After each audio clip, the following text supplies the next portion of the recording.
How's it going, my bakers? Hope you're on a great day so far. Welcome to another home milling video. Today we'll see if cold fermentation can improve bread made with freshly milled flour. So let's get in the kitchen and get started.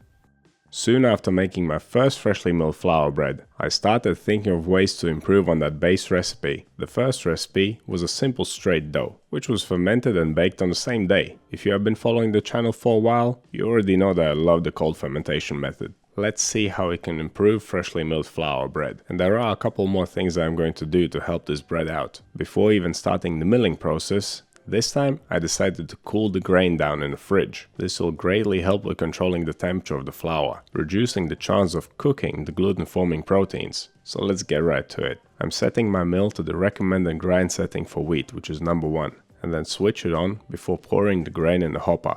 The mill that I'm using is a Mock Mill Lino 200. It is quite quick and effective. And just a couple of minutes later, we got enough flour to make our loaf. Sifting the flour is another process that can help the structure of the bread. Removing some of the bran can allow the gluten to form more effectively. And of course, we are not wasting anything. I will use the bran as a coating for the loaf. I milled 400 grams of wheat, but I only did my baker's percentage calculations after I weighed the bran that I removed. This way, I'll ensure that the hydration percentage is accurate. Of course, 4 grams won't make a huge difference, but your sieve may be finer than my sieve. Now, even though I chilled the grain, the flour still came out at 32 degrees Celsius, which is okay. We are using the no-knead method, and my kitchen's pretty cool.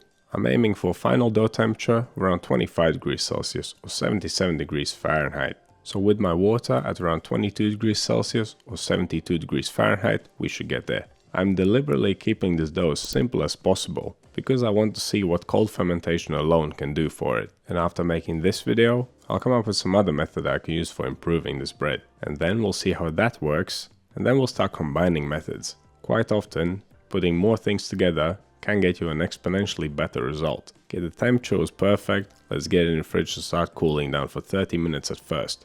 After the first 30 minutes of cooling, I'll give the dough a fold. Folding replaces kneading in a recipe like this. The hydration of this dough is around 72%, so it's pretty stretchy, but quite easy to handle. Cold fermentation allows us to increase the hydration, whilst keeping the dough totally manageable. But because the hydration is slightly higher than normal, we'll give this dough not 1, but 2 folds. So after the first fold, I'm placing it back into the fridge to chill down for another 30 minutes. And then I'm taking it out and giving it another fold just like earlier. After the second fold, it'll go back into the fridge for a long cold fermentation for around 18 to 24 hours. This will give the flour plenty of time to absorb all the water, and the long fermentation will develop plenty of flavor. And if you don't have a mill or access to freshly milled flour, you can follow along with your regular store-bought whole wheat flour. Use this method, it'll work just the same. You can probably even increase the hydration by a few percent, because store-bought flour usually has stronger gluten than freshly milled flour. Okay, it is the next day, the dough is well fermented. Now we'll give it a quick light pre-shape, we'll cover it up, leave it to rest for 20 minutes before giving it the final shaping. During the long cold fermentation in the fridge, the gluten relaxed. Pre-shaping the dough and then final shaping builds tension, and tension is what you need if you want to get a nice ear on your scored loaf. You want it to spring open when you slash it and as it bakes. After flattening the dough and rolling it up into a nice loaf, we can coat it in the bran. Sprinkle the bran on your table or on a tray, then rub your loaf with water.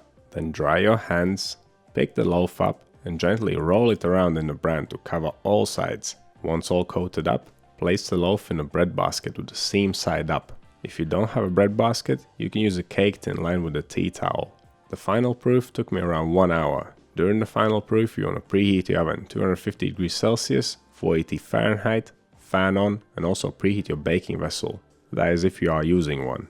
Using a cast iron pot with a lid will give us the best result. Okay, this baby has puffed up pretty well. It's time to slash it and bake it. We use my trivet to not burn my table. Take the pot out of the oven, remove the lid, carefully invert the loaf onto the hot pan, and then slash it end to end. I'm cutting it about 1.5 centimeters, or slightly more than half an inch deep, and I'm placing the cut at a slight angle. To make things extra moist under the lid, I'm spraying the loaf down with some water. The lid goes on and the bread goes in the oven for an initial 25 minutes of baking. As soon as I close the oven door, the temperature goes down to 220 degrees Celsius or 430 Fahrenheit. After 25 minutes of baking, I'm removing the lid and placing the loaf back into the oven for another 10 minutes of baking. And isn't she a beauty? Now let's leave it to cool down, and while it's cooling down, we'll make another bread using the exact same recipe but a different method. This one will be fully fermented at room temperature, and at the end of the video, we'll compare the results. The steps of mixing, fermenting, folding twice, pre-shaping, resting, final shaping, scoring, baking, they are all exactly the same in this recipe as in the other one. The only difference is that there is no cold fermentation here. While I'm getting on with it, I want to mention something about the oven settings I used for baking. People always ask me when to use the fan and when not to use the fan. And my answer usually is low temperature, fan on, high temperature, fan off. I feel that when the temperature is low, the heat doesn't really brown the bread evenly on all sides. That's where the fan can help out. But when the temperature is high, I don't face such problems. And in fact, having the fan on a high temperature bake can darken the crust too much too soon. And that especially goes for enriched breads, which are usually made with butter, eggs and sugar. But of course, as you just witnessed, I used the fan in this bake. And here's why. Usually, when I used to bake in a pot with a lid, the loaf would spend half the baking time covered and half the baking time uncovered. And that is when I would bake with the fan off. Now for this bake, the loaf spent about 70% of the time under the lid. I did this to keep it moist for longer and allow it to rise better. And baking for the final 10 minutes without the lid and without the fan would not give it enough time to crisp up the crust nicely. And that is why I use the fan, because the loaf ends up spending only about 10 minutes in that extreme heat. I've tried this a few times now and it seems to work pretty well. The loaf gets to rise well under the lid and it gets a nice crispy crust and a beautiful color in the final stage of baking. It works for me, but you can make up your own mind. Test it out and see what works best for you. And with all that out the way, here are our two breads, with the only difference between them being that one was cold fermented and one was fermented at room temperature. Only one of them achieved a nice ear, and that was the cold fermented one. I managed to build a lot more tension into it. The dough was stiffer and stronger. Of course, I'm sure that in someone else's hands, the room temperature fermented loaf would have had a nice ear too.